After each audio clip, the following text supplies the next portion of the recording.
There's a funny kind of silence that settles into a marriage. It doesn't come crashing in like a storm. It drips in, like water from a faucet you never realized was leaking. Liam and I have been married for 6 years.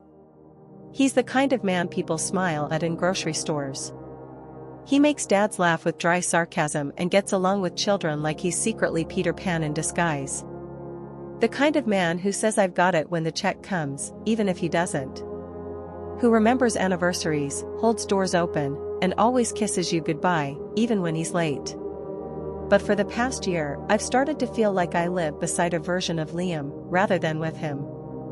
The outlines are the same smile, the same voice, but something's shifted behind his eyes. He still hugs me, but not first. Still texts me, but never calls. Still laughs, but not at anything I say. At first, I chalked it up to stress. He got a promotion last year that demanded a lot of him, longer hours, international calls at weird hours. The kind of job that eats weekends and leaves crumbs on your calendar. I told myself it was temporary. That we were just transitioning. But small things started to build up in a quiet, choking way. His phone started living face down. He changed the passcode, said IT made him. He bought cologne I didn't recognize. And he started humming again, songs I'd never heard before. I never said anything. I'm not the kind of woman who snoops through phones or stalks locations. I believe in trust. I need to believe in trust, because what else do you have when the house gets quiet? So I poured myself into other things. I started baking on Sundays. Picked up watercolor again. Walked our rescue dog twice a day instead of once. And I planned his 34th birthday down to the smallest detail, because maybe, if I reminded him how much I knew him, he'd remember how much he loved me. I had it all set. Quiet dinner at home, his favorite playlist humming in the background. The best bottle of red from our honeymoon trip to Tuscany. A restored vintage Omega watch that belonged to his grandfather. And a card, handwritten, not store-bought, where I told him all the things I hadn't been able to say. The evening started off well, if a little distant. He was tired, he said. Grateful, but tired.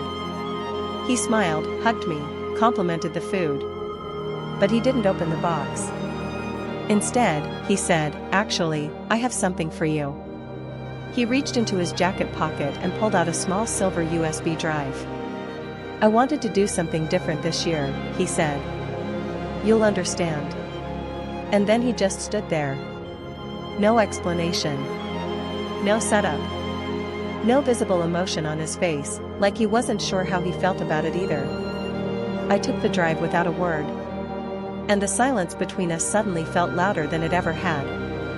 I didn't open the USB that night. Not because I forgot. Not because I didn't care.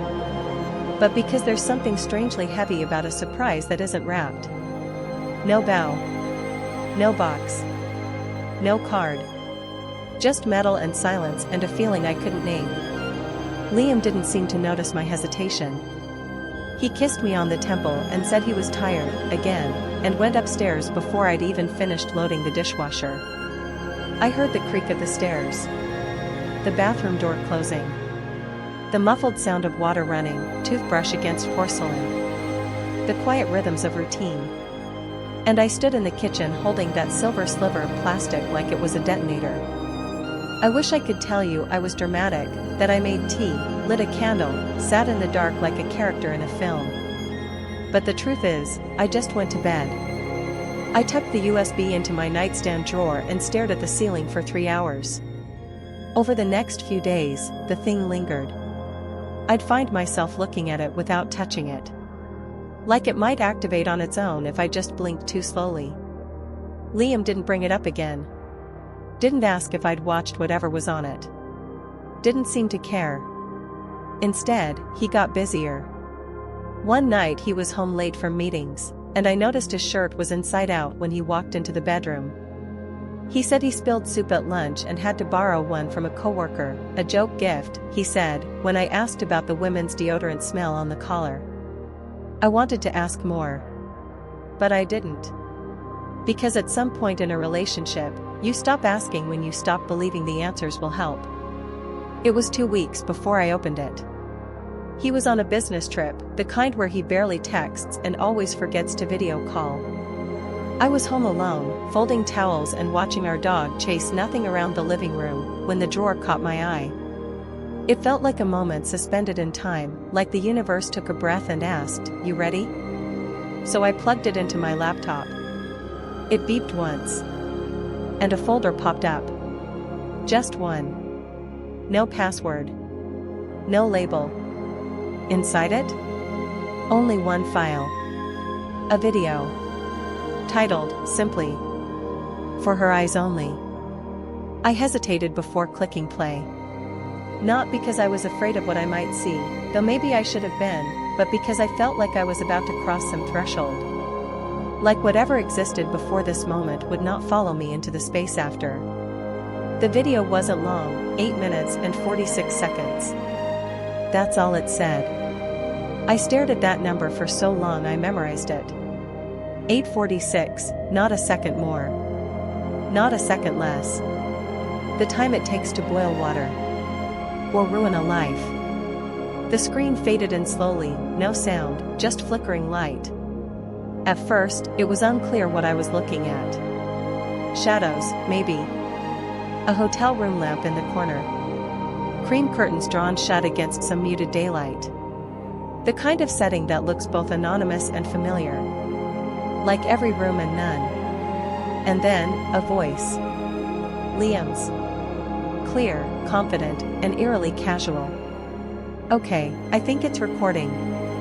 He was off screen, but I knew that tone. The one he uses at dinner parties or when fixing something in the garage, calm, measured, almost bored. There was a soft laugh, not his. Feminine.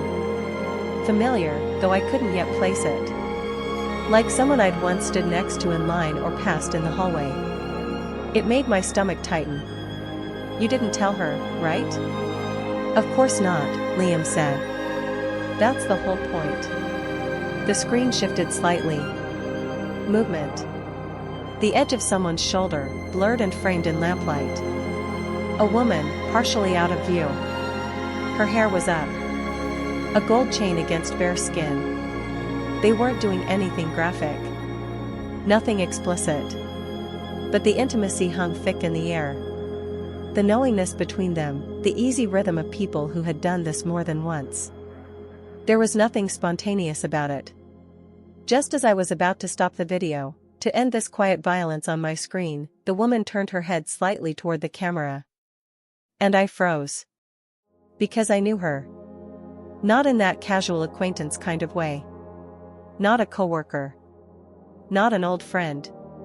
She was family. It took me longer than it should have to process what I was seeing. At first, my brain did that thing it does in crisis, tried to rationalize, minimize, rearrange the facts. Maybe it wasn't her. Maybe it was bad lighting. Maybe this wasn't what I thought. But then she laughed again. The exact same laugh I've heard at Christmas dinner for years. And I knew. It was his cousin. Not mine. Not distant. His first cousin. Emily. The same Emily who stood next to me at our wedding, holding my bouquet as my maid of honor since he didn't have a sister. The same Emily who had a key to our house just in case. The same Emily who called me sis in every Instagram comment like it was some kind of inside joke. There was no mistaking her. And the worst part? She looked comfortable. At home. Like this wasn't a mistake or a moment of weakness. It was a routine. The video didn't show much more. Just whispers, touches, a long kiss and the glow of a cheap hotel lamp. And at the very end, as they curled into the sheets, Liam turned toward the camera, looked directly into the lens, and said, "Happy birthday, babe. If you're watching this, it means I finally decided to be honest." The screen faded to black. I don't remember getting up from the desk. But I do remember the sound the USB made when it hit the floor, a tiny, insignificant clink that felt way too soft for something that just ended my marriage. When Liam came home 2 days later, I was calm. Collected. The house was clean. Dinner was made. And the box with the vintage watch was sitting on the counter, still unopened. He walked in like nothing happened. Kissed my cheek, commented on the smell of the roast chicken. And I handed him the USB. He blinked. Didn't say a word. I waited. When it was clear he had no explanation, no shame, no panic, just that same cool distance he'd adopted over the last year, I finally spoke. "Was this your way of ending things?" I asked. "Or were you trying to hurt me on purpose?" He shrugged. Actually shrugged. And said, "I didn't think you'd actually watch it." That's when I picked up the vintage watch box and threw it straight at the wall behind him. It shattered, splintering wood and glass like some cinematic metaphor I didn't plan. He flinched. But he still didn't apologize. Now here's where the AITA part kicks in. Liam's family, and even a few mutual friends, say I overreacted. That I could have handled it more maturely. That marriages are complicated and people make mistakes. His mother said I shouldn't air our dirty laundry by telling my side to the extended family, especially after Emily's engagement got cancelled. Yeah, she was engaged too. Even my own mother asked if I regret throwing something so public and dramatic. So Reddit. AITA for throwing his birthday gift back in his face, literally, and telling everyone what he did?